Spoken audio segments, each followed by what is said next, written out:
먼저 발동이 되려면 하나님의 언약이 근거가 돼 있어야 된다. 하나님 약속이 먼저 있어야 되고 그 약속을 이제 하나님께서 우리에게 사랑과 복으로 주시는데 이것을 주실 때 조건이 없다 그랬어요. 우리가 뭘 했기 때문에 주시는 게 아니라 무조건적으로 하나님께서 주시는 그곳에 하나님의 뜻이 임한다라고 얘기했습니다. 자, 그렇다고 하면 이제 오늘 여러분과 나눌 오늘 말씀은요. 6월달 여러분 달력에 있는 구절이 바로 시편 85편 10절의 말씀이죠. 거기에 있는 10절 말씀 혹시 올라와 있으면 함께 읽어보겠습니다. 10절입니다. 시작.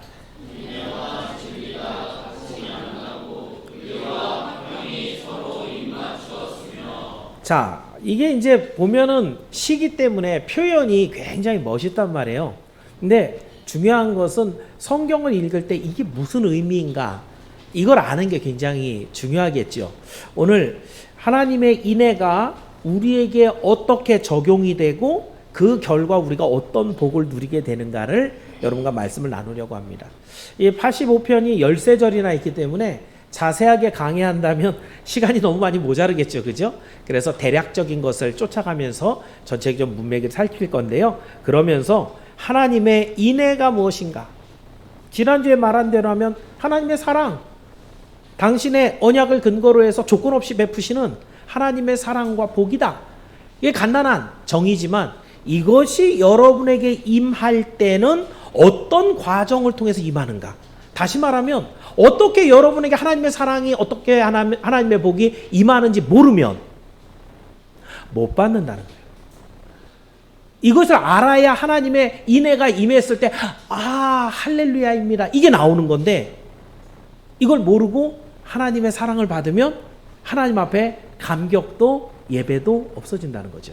오늘 말씀을 통해 이 인애가 무엇인가 살펴보고 어떻게 여러분에게 오는지 살펴보면서 그런 하나님의 사랑과 인애가 더욱더 충만하게 임하는 여러분의 삶이 되기를 주의 이름으로 축원합니다. 그래서 오늘 드리는 말씀 제목을 오늘 본문에 있는 내용대로 인애와 진리가 만나다. 어떻게 만나는 것인가, 무엇인가 하는 걸 살펴봅니다. 첫 번째는요. 인애의 시작은 죄사함과 용서함입니다. 한번 따라해 볼까요? 인애의 시작은 죄사함과 용서입니다. 예, 그렇습니다. 지난 시간에 인애의 히브리 원어가 헤세드라고 했고 자주 은혜라는 말로 번역이 된다고 했습니다. 그런데 인애가 시작될 때 여러분에게 인애가 먼저 임할 때 가장 먼저 출발되는 것은 하나님의 사랑이 아니고 하나님의 죄사함이에요. 그게 없으면 인애가 임할 수가 없습니다. 자, 오늘 본문 2절인데요. 2절 말씀 한번 읽어볼까요? 본문 2절입니다. 시작.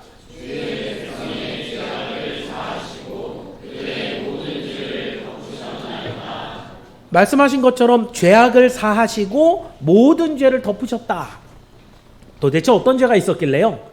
1절입니다. 이 1절이 이 시를 쓰게 된 배경인데요. 자, 1절 말씀에 보면 예루살렘으로 돌아오는 바벨론 포로 생활을 하다가 예루살렘으로 돌아온 이스라엘 백성들의 이야기예요. 1절 한번 읽어봅니다. 시작.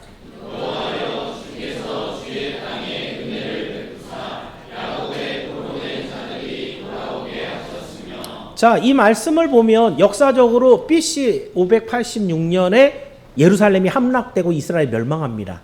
그 이스라엘을 무너뜨린 나라는 바벨론이라는 나라였고요. 그래서 무너지자마자 여기 있는 아주 고위 자녀들 3차에 걸쳐서 포로로 바벨론으로 끌고 가버립니다. 그리고 그렇게 살아간 시간이 70년이에요. 우리나라도 일제 이 강점기 36년, 어떤 분은 38년 이렇게 얘기하는데 그 강점기 36년의 2배에 해당하는 70년을 포로로 갔다가 돌아옵니다. 그럼 먼저 생각할 것, 이스라엘 왜 멸망했나요? 역사자들은 여러 가지로 얘기합니다. 그 안에 내분이 일어나갖고 한쪽 파의 이야기만 듣다가 또 이 이스라엘 백성들이 사실은 국력이 너무너무 약해져서 또 어떤 사람은 바벨론의 군대가 너무 강력해서 그 난공불락의 성 예루살렘을 허물었기 때문에 그래서 예루살렘이 멸망하고 포로로 끌려갔다라고 얘기합니다. 성경은 왜 포로로 끌려갔다고 얘기합니까? 이스라엘이 뭐 했기 때문에? 하나님을 버리고 우상을 섬겼기 때문에 하나님이 징계하심으로 이스라엘이 멸망했다. 이렇게 써 있어요. 다시 말하면 아무리 바벨론이 큰 나라, 힘 있는 나라가 되고 이스라엘이 별 볼 일 없는 능력을 갖고 있다 하더라도 하나님을 잘 섬기는 믿음의 사람들이었다고 한다면 히스기야 때 보여준 것처럼 하룻밤 사이에 18만 명을 싹 다 죽여버릴 수도 있는 우리 하나님이시라는 거죠. 근데 하나님이 이스라엘 백성들이 그런 하나님의 말씀을 떠나고 하나님을 버리고 우상을 섬겼기 때문에 이스라엘 나라를 멸망시켰습니다. 여러분 여기서 한 가지 꼭 기억할 것.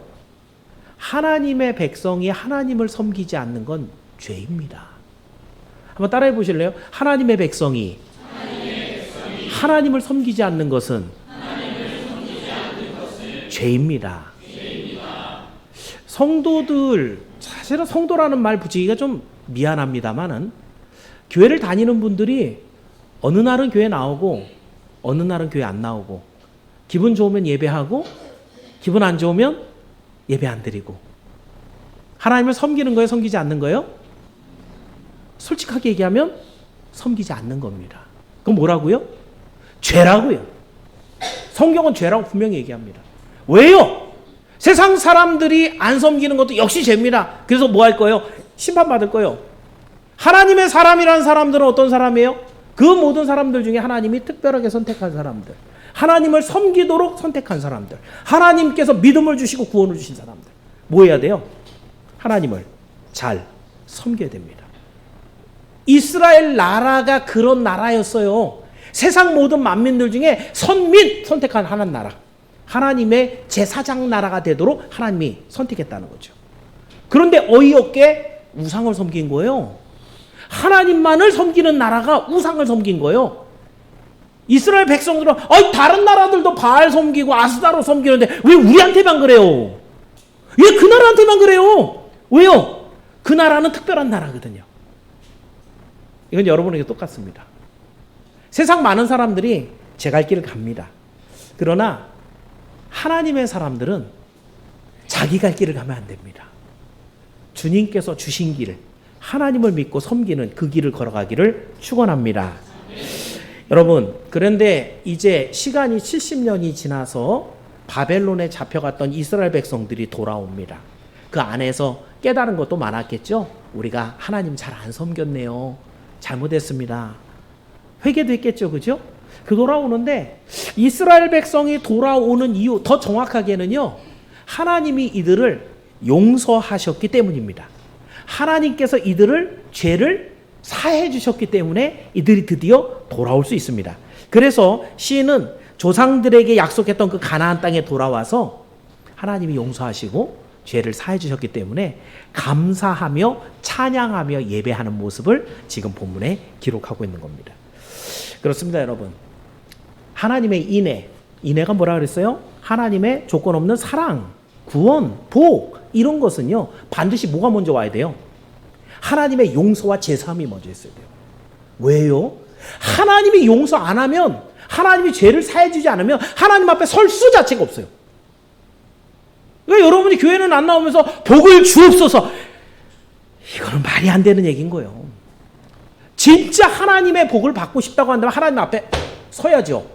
서려면 죄된 모습 갖고 설 수가 없잖아요. 그죠? 그 용서함을 받아야 돼요. 죄 사함을 받아야 돼요. 그래야만 하나님 앞에 서고 하나님의 허락하시는 약속 가운데 무조건적으로 주시는 인애는 그때 임하기 시작하는 거예요. 그래서 여러분, 예수님도 보시면 많은 사람들을 고쳐주셨잖아요. 그런데 현장에서 가늠한 여인, 예수님 용서해 줍니다. 수가성 여인, 38년 된 병자, 뭐 사마리아인이지만 그 문둥병 걸렸던 사람, 다 네 죄 사함을 받았느니라. 그리고 나서 하나님의 은혜를 입혀주신다고요. 여러분이 꼭 기억할 것, 오늘 여러분이 지금 하나님의 말씀을 듣는 자리에 앉아 있는 것은 영적으로 볼 때 하나님 앞에 지금 서 있는 것이에요. 하나님의 말씀을 듣는 자리에 서 있는 것이에요. 제가 대표 기도하면서 한 번도 안 빠뜨리고 지금 하는 것들이 죄사함에 대한 기도입니다. 목사님 그런 기도 좀 빼시고 아니 우리 아들 좀 서울대 가도록, 우리 영감 빨리 병 좀 낫게 해. 이런 기도를 좀 더 많이 넣어줘서 해주시지. 그러면 한 20분 기도할 수 있거든요.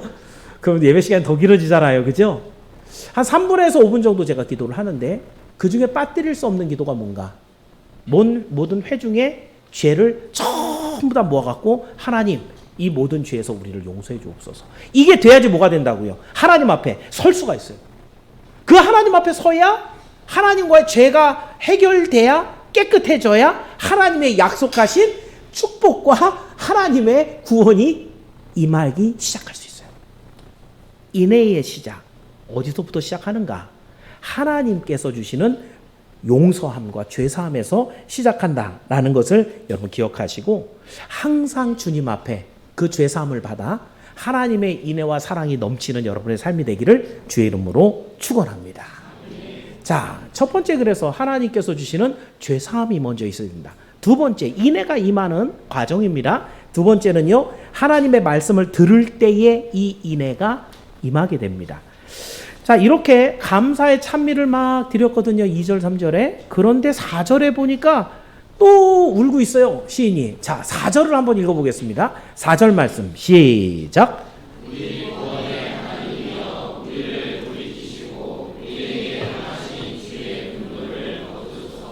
죄사함을 받았으면 하나님을 뭐라고 불러야 되냐면 축복의 하나님, 사랑의 하나님 이렇게 불러야 되는데 4절에 또 뭐라고 불러요? 구원의 하나님. 뭐가 필요하다는 거예요? 하나님을 구원의 하나님으로 부를 때는 뭐가 필요한 거예요? 이 시인이. 구원이 필요한 거예요. 그죠? 뭔가 지금 해결이 안 됐어요. 맨 뒤에도 뭐라 그래요? 우리에게 향하신 주의 분노를 거두소서. 아직도 하나님의 분노가 막 임하고 있는 것을 현장에서 삶에서 체험하고 있다는 것이에요. 다시 말하면 여러분 지금 분명히 앞에서 죄사함을 받고 용서를 받고 돌아왔는데 왜 또 하나님 앞에 회개하는 내용들이 있을까? 당시 한번 상황을 살펴볼게요. 이스라엘 백성들이 바벨론에서 돌아왔어요. 예루살렘에 돌아왔거든요. 근데 예루살렘에 와보니까 어떠냐 하면 성전은 완전 무너져갖고 돌 위에 돌 하나가 안 남았어요. 완전 깨뜨려져서. 성벽은 허물어져갖고 이건 뭐 허허벌판이에요. 성벽이 있어야 외세에 침입되는 도적대들을 막고 이럴 수 있는데 아무것도 지켜줄 수 있는 게 없어요. 거기에다가 지금 첫 번째 성전이 없다는 건 예배를 드릴 공간이 없다는 거예요. 두 번째 자기를 지켜줄 펜스가 없는 거예요. 세 번째 밭에 가보니까 밭마다 전부 다 돌덩어리가 가득해갖고 거기에 잡풀만 나고 있는 황무지예요. 먹을 게 없는 거예요. 그렇다고 한다면 여기서 지금 이 시인이 만나고 있는 당장 춥고 배고프고요.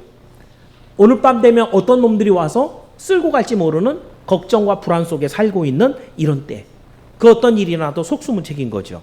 이 시를 기록하고 있는 시인 이 사람은 레위인입니다. 이 고라자손이다 라고 되어 있는데 성전에서 일하던 레위 사람이에요. 그럼 레위 사람이라면 성전에서 제사만 돕는 게 아니라 말씀을 연구하고 가르치는 일도 같이 하거든요. 그러니까 이 고라자손은 하나님의 말씀에 굉장히 정통한 사람이기도 합니다. 그런 까닭에 지금 돌아왔어요. 여러분 이 돌아온 것도 생각을 해보면 굉장히 대단한 일인 거예요. 바벨론에서 70년 있었거든요.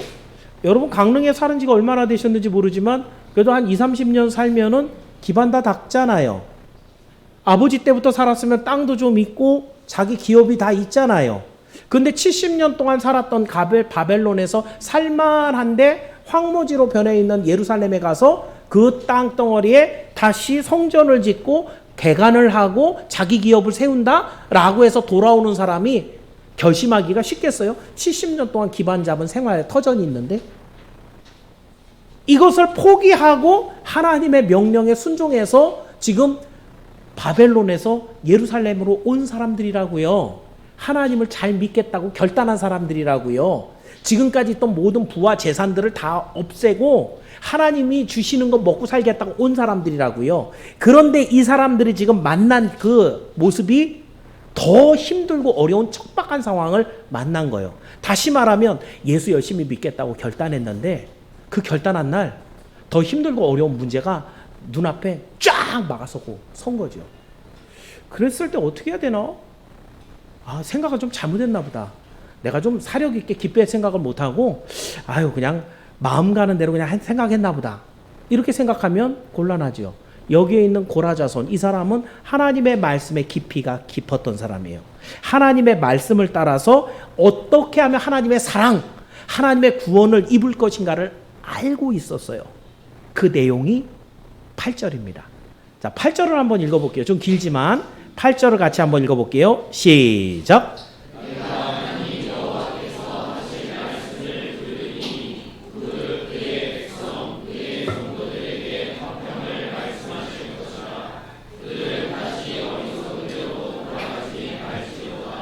지금 이 시인이 이렇게 어렵고 힘든 상황을 만났는데 뭐 하자는 거예요? 가장 핵심적인 내용이 뭐예요, 여기서? 하나님의 말씀을 듣겠다. 여러분, 이게 이세적으로 맞느냐 이거죠? 당장 추위를 피할 만한 집이 필요하고요. 자기 배를 채울 만한 양식이 필요하고, 치안을 유지할 만한 경비병을 세워야 되고, 그래서 여러 가지 할 일들이 산재에 있는데 시인이 가장 먼저 해야 될 일, 그게 뭐라고요?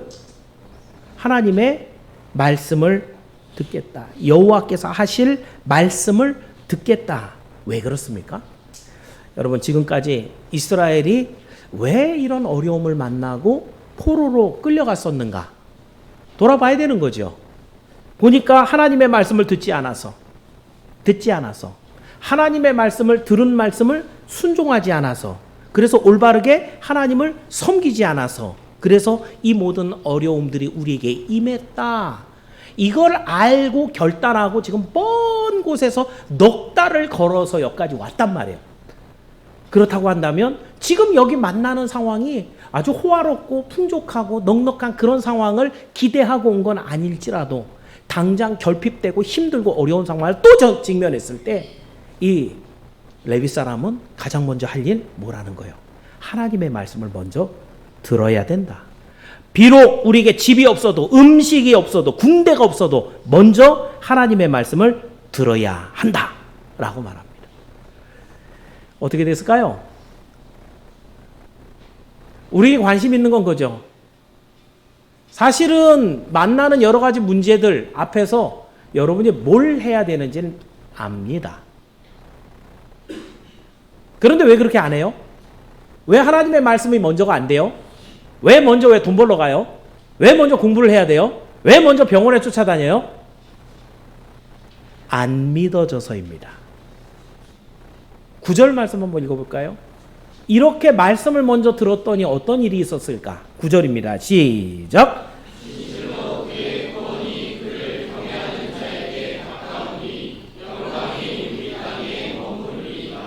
그의 구원입니다. 내 구원이 아니고 하나님이 주시는 구원. 그 구원은 누구에게 임하는가? 그를 경외하는 자에게, 그를 가장 두려워하고 그를 가장 섬기는 자에게 구원이 임한다.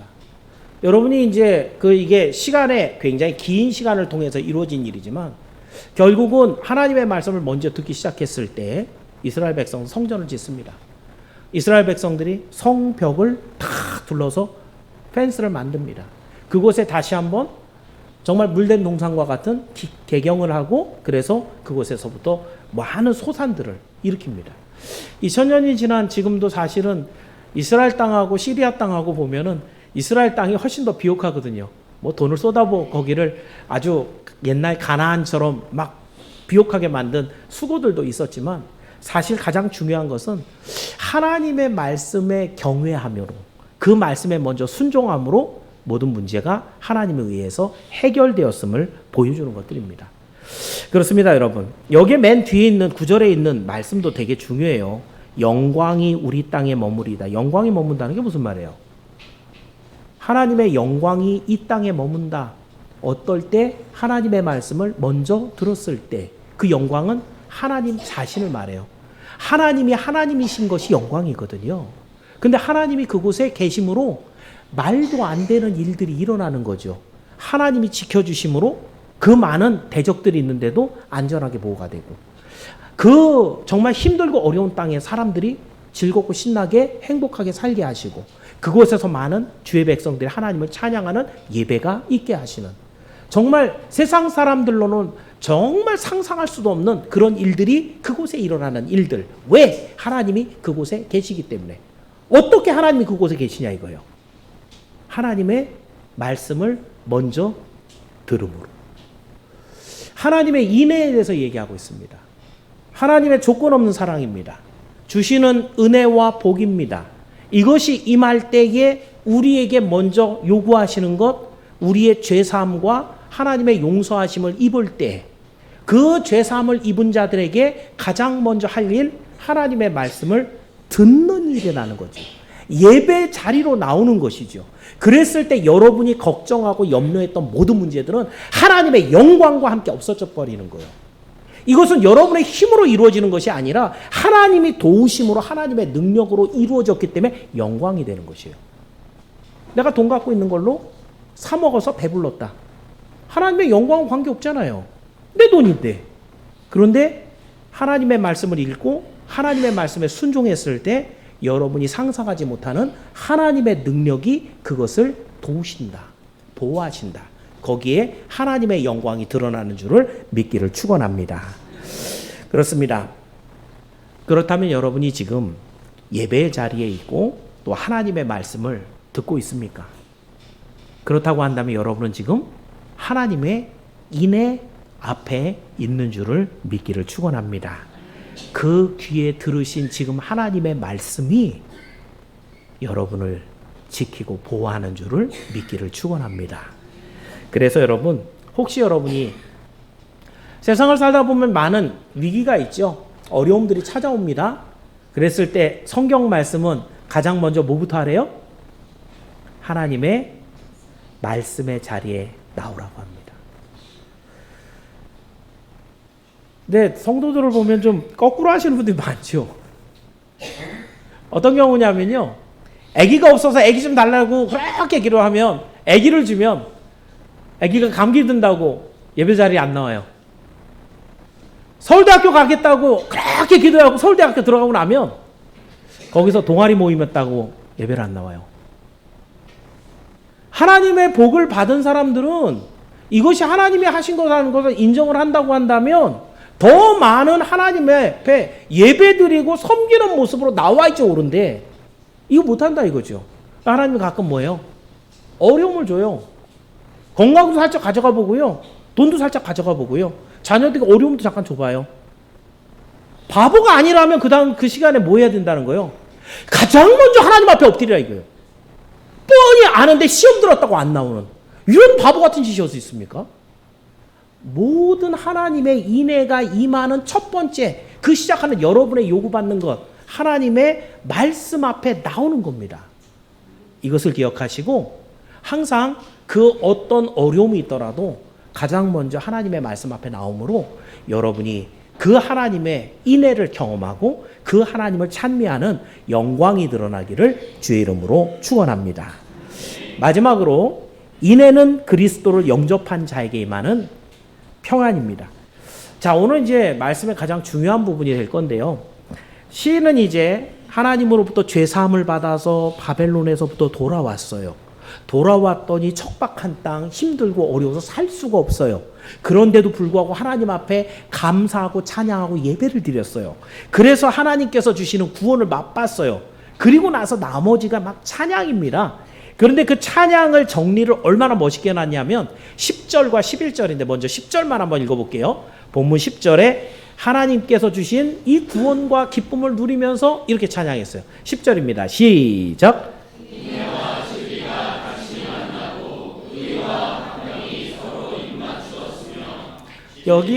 여기까지만. 인애와 진리가 같이 만났다. 인애라는 단어는 헤세드라고 얘기했고요. 진리라는 에메트라는 단어고요. 이걸 번역하면 진리 똑같고요. 또는 신실, 충성 이런 것입니다. 그러니까 이 말씀을 그냥 표면적으로 얘기하면 무슨 얘기냐면 인애와 진리가 만났는데 하나님의 사랑이 뭘 만났어요? 진리를 만났어요. 이 충성이나 신실로 본다면 어떻게 돼요? 하나님이 우리에게 조건 없는 사랑을 주신다 그랬는데 그 조건 없는 사랑이 어떻게 임한다는 거예요? 진실하게, 신실하게, 충성되게 우리에게 임하는 거예요. 그러니까 지금 이 시인은 경험해 본 거예요. 하나님의 명령을 따라 예루살렘에 왔는데 먹고 살 거 아무것도 없는데 거기에 먼저 예배드렸다 이거죠. 말씀을 잡았다 이거죠. 그랬더니 하나님 주시는 형통함으로 인해서 거기서 넉넉하게 사는 걸 갖고 우와 하나님의 그 사랑하심은 충성되게 신실하게 그대로 임하네 라는 그런 말씀이 되기도 합니다. 근데 더 중요한 신학적으로 좀 더 깊이 있게 생각을 해보면 인애라는 건 하나님의 조건 없는 사랑이라 그랬어요. 그죠? 베푸시는 복이라 그랬고 사랑이라 그랬어요. 근데 여러분 진리라는 말은요 올바름이라는 뜻입니다. 그러면 그것이 진리라는 것이 가장 가까이 있는 단어 중에 하나는 공의라는 단어예요. 공의. 여러분이 법정에서 검사와 그 변호사가 같이 서로 공방전을 하죠. 오늘날에는 돈 많이 주면은 더 센 사람을 사갖고선 이렇게 어떻게든 재판을 뒤집어보고 이런 걸 하지만 재판의 가장 본질적인 목적은 뭐예요? 진실 공방입니다. 누가 죄 지었느냐. 그죠? 그 죄진 것에 합당한 벌을 주는 거예요. 죄 짓지 않고 이 사람이 의롭다 그러면 이 사람 무고합니다. 오히려 이 사람들을 모함한 사람에게 벌을 주는 이게 재판의 진짜 목적이에요. 그렇죠? 그러면 진실이라는 것은 반드시 의로움, 올바름 이걸 끼고 있는 것이에요. 그런데 생각을 해보세요. 인애는 조건 없이 주신 하나님의 사랑이에요.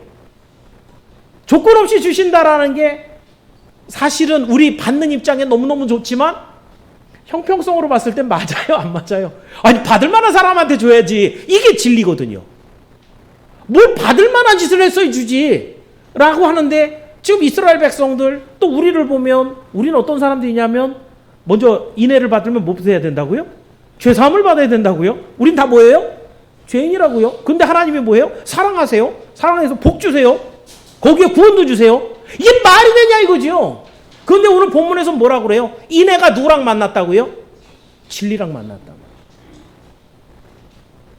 그 인애가 진리랑 만나는데 그 진리는 공이라니까요. 이 공이랑 사랑이랑은 이렇게 만나갖고 악수할 수 있는 관계가 아니에요. 어디서 만날까요? 만난 장소가 십자가입니다.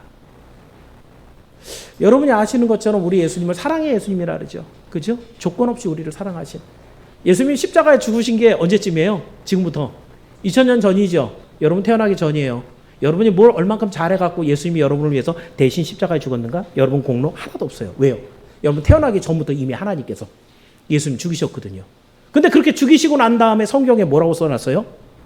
이렇게 십자가의 대속함으로 당신의 사랑을 거기에 십자가에 올라가므로 당신의 사랑을 확증하셨다 라고 로마서가 말합니다. 그런데 예수님을 사랑의 예수님이라고 하지만 반면에 또 성경에선 진리이신 예수님이라고 합니다. 여러분이 알고 있는 영과 진리로 예배할지니라 이 트롯에 해당되는 진리는 예수님을 말합니다. 예수님이 공의로우신 하나님, 진리라는 것이죠. 그 진리는 뭘 해야 된다고요? 죄 지었으면 죄값을 치러야 되는 거예요. 그런데 그 죄값을 누가 치르는 거예요? 예수님 당신께서 진리이신 당신께서 대신 다 짊어지고 십자가에서 치르신 거예요. 그 모든 죄에 대한 값을 다 치러버렸기 때문에 진리를 만족시켜버린 거예요. 여러분 이게 구약 성경인데 지금 제가 신약의 이야기를 합니다. 무슨 얘기냐면 신구약 성경은 같이 연결이 돼 있다는 것이에요. 이 시인이 이 말을 쓸 때 성령의 감동으로 인애와 진리가 만난다. 우리는 그렇게 하나님의 복과 구원을 얻을 만한 그런 존재가 못 되는데 하나님의 일방적인 구원, 이 일방적인 사랑으로 해서 이거 우리가 누립니다. 할렐루야! 라고 찬양하면서 그 인애와 진리를 같이 썼지만 사실에 우리 주님께서 그것의 본질적인 모습, 장차 당신이 오셔서 십자가에서 죽으시고 그 인애와 진리가 십자가에서 만남으로 함께 이 구원을 이루신 것을 우리에게 보여주는 사건이 내용이 바로 오늘 본문 10절인 거죠. 참 놀랍지 않습니까?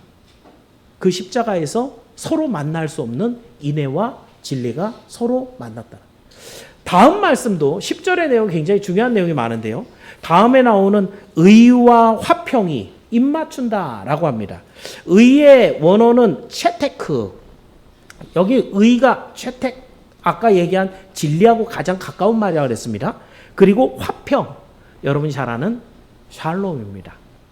그러니까 여기 구약적으로 얘기하면 죄 지은 사람은 절대로 하나님 앞에 못 만나거든요.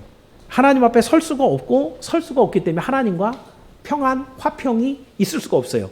그런데 지금 이 상황이 어떻게 된 거냐면 인애와 진리가 만나서 사랑과 공의가 만나서 우리에게 하나님이 주시는 구원과 복이 임했어요. 이 하나님과의 관계가 회복된 이 공의가 만족이 되니까, 의가 되니까 뭐가 만나요? 샬롬이 같이 찾아온다는 거예요. 결론적으로 인애와 진리가 만나서 예수 그리스도를 영접한 여러분에게 하나님이 찾아오게 하는 가장 큰 복이 뭐라는 거예요? 샬롬이라는 거예요. 이것은 모든 것의 평안함입니다. 여러분이 돈을 아무리 많이 갖고 있어도 불안한 사람들. 전에 옛날에 CF 광고 중에 잠그고 잠가도 불안까지 잠글 수는 없습니다. 라고 하는 그 CF 카피가 있었는데, 그렇죠? 아무리 도어락이 굉장히 괜찮아도 그런데 이거 누가 따고 들어오면 어떡하지? 불안이 있으면 그 사람은 평안하게 잠을 잘 수가 없어요. 그 평안함은 돈으로 살 수 있는 게 아니에요. 내가 그만큼 나를 보호해 줄 수 있는 사람이 많다고 해서 내가 평안한 게 아니에요. 평안함은 하나님이 주시는 선물이에요. 하나님과의 관계가 온전하게 맺어진 자는 오늘 집 밖을 나갈 때 무슨 일이 있을 걸 걱정하지 않습니다. 왜냐하면 하나님이 함께 하실 것이기 때문에. 오늘 내가 만난 일에 내가 오늘 실수했는데 이거 잘못하고 큰 손실이 나면 어떡하지? 실수했더라도 그렇게 걱정하지 않아요. 왜? 하나님과의 관계가 회복이 되어 있기 때문에 그 하나님의 지켜주심과 해결해 주심으로 인해서 하나님이 형통과 샬롬, 평안을 주실 것을 믿기 때문에 그 사람이 이 세상을 행복하게 살 수 있는 것이죠. 이것이 얼마나 멋있게 표현이 됐느냐 하면 그 하나님의 의와 하나님 주시는 샬롬이 서로 입을 맞춘다.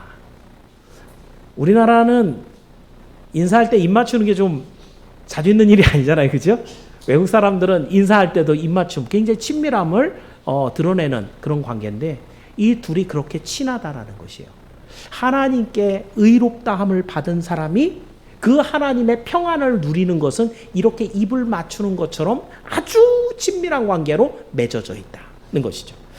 신약으로 넘어오면 이 내용이 더 확실하게 기록되어 있습니다. 로마서 여러분이 잘 아는 3장 21절 말씀인데요. 한번 읽어볼게요. 로마서 3장 21절입니다. 시작.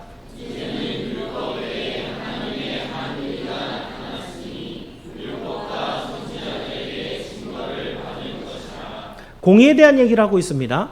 하나님께서 주신 율법은 분명히 우리 잘못을 죽어야 된다라고 표현하는데 율법으로 하면은 그 모든 것들을 만족시킬 사람이 아무도 없어서 다 죽어야 되는데 그런데 율법 외에 다른 하나님의 의가 나타났어요. 의로워야 하나님 앞에 설 수 있는데 새로운 의가 나타났다는 거예요. 그 의는 여러분이 아시는 대로 하나님 보내주신 예수 그리스도입니다. 그 예수님이 우리를 대신해서 죽으시고 부활하심으로 우리를 의롭다 그 의의 옷을 입혀주십니다. 그래서 오늘 본문에처럼 하나님의 예수님의 구속으로 인해서 하나님과의 모든 관계가 회복되고 우리에게는 하나님이 주시는 화평을 옷 입혀주신다는 것이죠. 근데 여러분 문제는 한 가지가 있습니다. 자, 지금 이제 정리를 한번 해봅니다.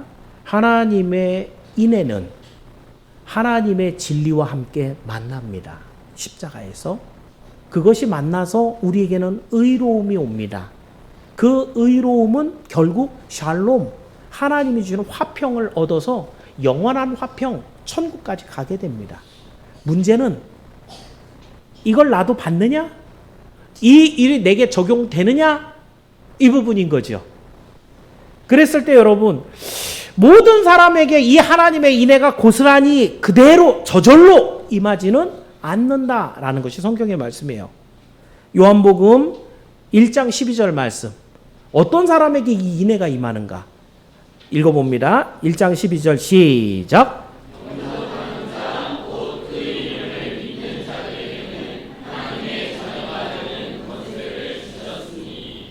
그래서 여러분이 다음 주가 우리가 새생명축제를 이제 준비하고 있는데 사람들한테 교회 가자 그러면 좋아해요? 안 좋아해요? 옛날에는 좋아했거든요. 제가 어렸을 때만 해도 친구들 전도하는 게 진짜 쉬웠어요. 동네 한 바퀴 돌면서 진짜 교회에서 뭐 주는 거 없는데도 야 교회 가면 이거 준대 가자 그러면 진짜 같이 가. 한 바퀴 돌면 한 5명 10명은 그냥 막 데리고 갔었거든요. 그런데 시간이 지나서 요즘에는 교회에서 이 전도지 하나씩 나눠주면 어떻게 해요? 됐어요. 아주 뭐 경멸의 눈으로 그걸 뿌리치고 가는 그런 경우가 얼마나 많은지. 근데 사실은 여러분 왜 우리가 전도를 해야 되나요? 하나님의 인애를 받는 방법이 딱 한 가지 정해져 있는데 여러분 읽은 대로 영접하는 자 그 이름을 믿는 자 예수님을 믿는 자에게만 이 인애가 임하는 하나님의 자녀의 권세를 준다는 거예요. 에휴 미워하는 놈들 그냥 지옥 가든지 말든지 이렇게 생각하면 마음 편할지 모르지만 만약에 그 사람이 여러분이 사랑하는 부모님이면 어떡할래요? 만약에 그 사람이 나랑 같이 이불 덮고 자는 배우자면 어떡하실래요? 그 사람에게 하나님의 인애가 임하지 않고 그 하나님의 구원이 임하지 않아서 영원한 사망으로 던져져야 된다. 그 하나님의 인애가 죄사함을 통해서 그 하나님의 인애가 죄에서 옳다함을 받음으로 그래서 우리 하나님이 주시는 화평함이 있다라는 것을 전혀 알지도 못해서 억울하게 그렇게 죽어가면 여러분으로서 얼마나 큰 슬픔이 있지 않을까. 우리 주님이 말씀하시기도 이 말씀을 땅끝까지 전해서 내 증인이 되라 하셨으니 오늘 우리가 복음을 들고 전하고 있는 줄을 믿기를 바랍니다. 바라기는 여러분이 주변에 있는 사람들에게 복음 전하는 걸 쉬지 말기를 바랍니다. 여러분이 전하지 않으면 그 사람은 죽습니다. 여러분이 가르쳐주지 않으면 그 사람에게는 하나님의 인애가 임할 방법이 없습니다. 그래서 여러분 오늘도 이렇게 영접하는 자 그 이름을 믿는 자에게 하나님 자녀가 되는 권세를 주셨다. 이 말씀을 오늘 믿고 우리가 하나님의 인애를 받고 있는 것을 여러분이 다시 한번 확실하게 깨닫고 누리기를 바랍니다. 그래서 오늘 본문에서 결론이 12, 13절이에요. 자, 12절, 13절을 우리 함께 연결해서 12, 13절 다 읽어봅니다. 같이 읽습니다. 시작.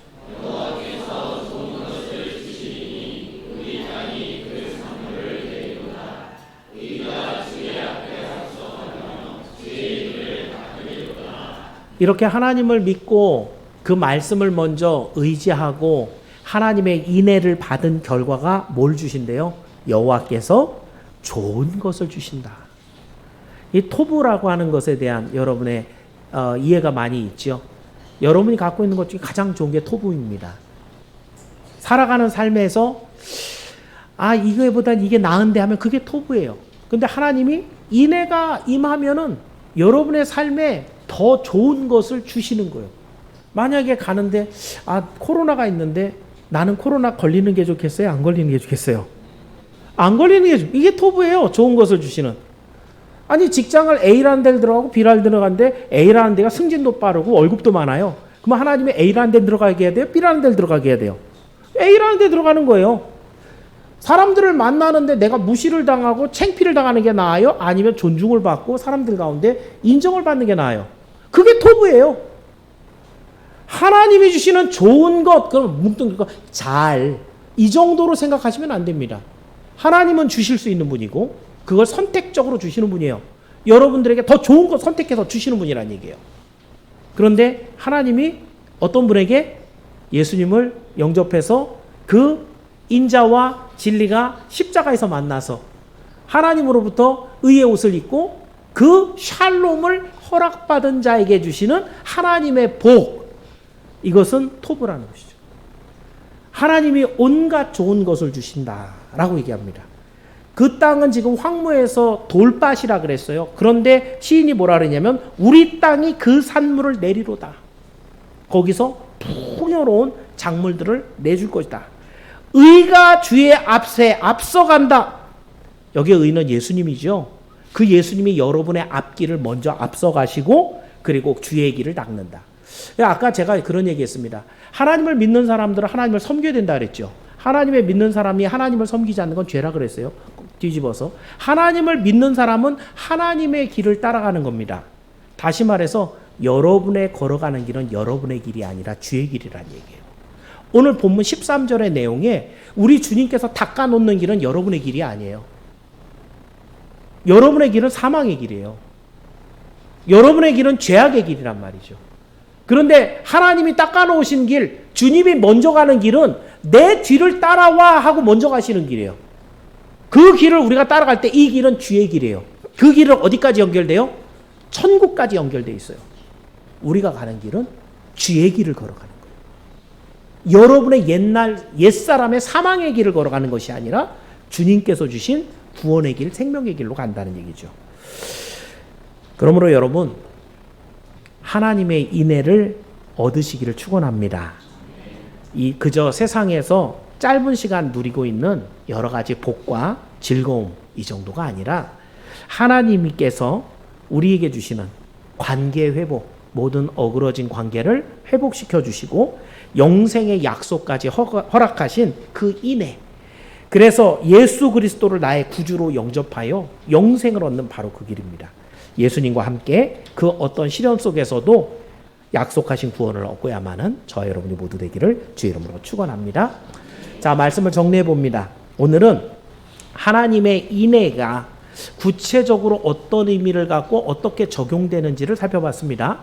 하나님의 인애가 적용되기 전에 가장 먼저 중요한 것은 우리가 죄사함과 용서함을 먼저 받아야 된다. 하나님이 허락하시는 거예요. 그래서 이렇게 하나님의 죄사함, 용서함을 받고 하나님 앞에 나온 사람은 가장 먼저 뭐부터 해야 된다?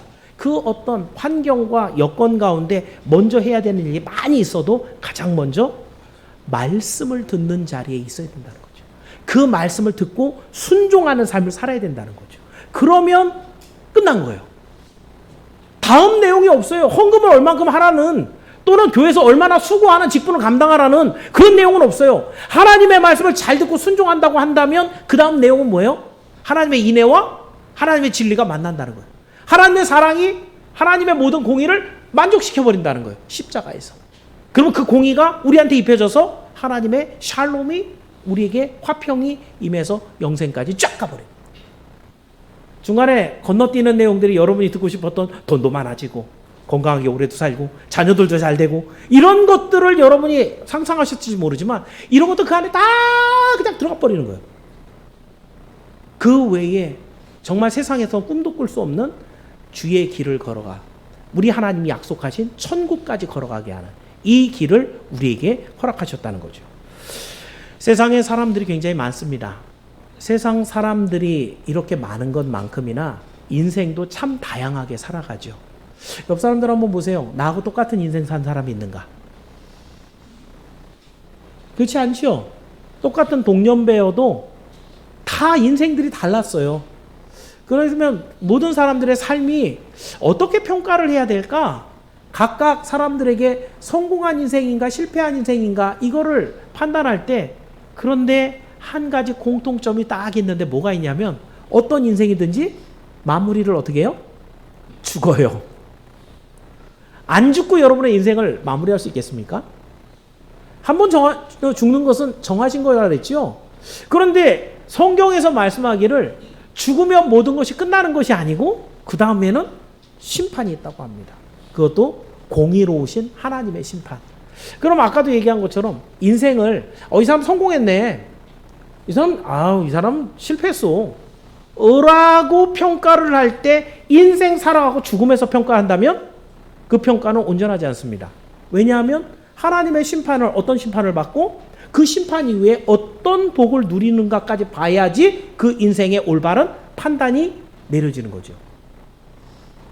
여러분에게도 지금 인생을 어느 정도 3, 40년, 5, 60년, 7, 80년 살고 난 다음에 내가 그때는 좀 잘 사는 것 같았는데 늙어서 보니까 이거 아무것도 아니네? 이런 일이 얼마나 많았는지 몰라요. 또는 나보다 굉장히 뛰어난 사람들이 와서 나는 참 세상상이 너무 어려웠어 라고 생각하는데 인생 말년쯤 돼서 그래도 내 인생 괜찮았네 이렇게 스스로 자평하는 분도 없지 않아 있을 겁니다. 그런데 여러분의 인생의 마지막은 다 사망으로 끝날 때 과연 그 사람이 성공한 인생이라고 한다면 하나님의 심판에서 어떤 심판을 받아야 돼요? 의의 심판을 받는 거예요. 하나님이 주시는 너는 의로운 삶을 살았어 라고 그 하나님의 인정을 받고 하나님이 약속하신 의로운 자가 들어가는 영생까지 들어가는 바로 그 사람이 돈을 얼만큼 벌었든지 빌딩을 몇 개 갖고 있는지 전혀 소용이 없어요. 얼만큼 예쁘게 생겼는지 얼만큼 오래 살았는지 이것도 의미가 없어요.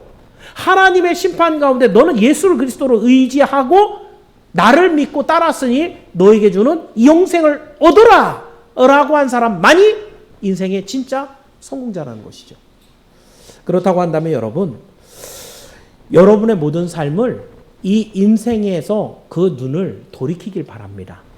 세상에 갖고 있는 기준이 아니라 하나님의 말씀으로 다시 한번 기준을 삼아 보십시오.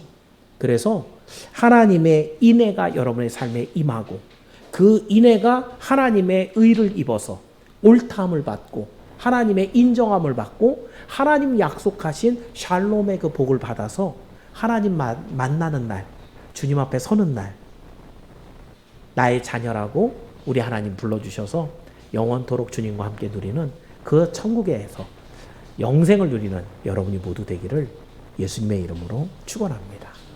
기도하겠습니다. 사랑이 많으신 하나님 감사합니다.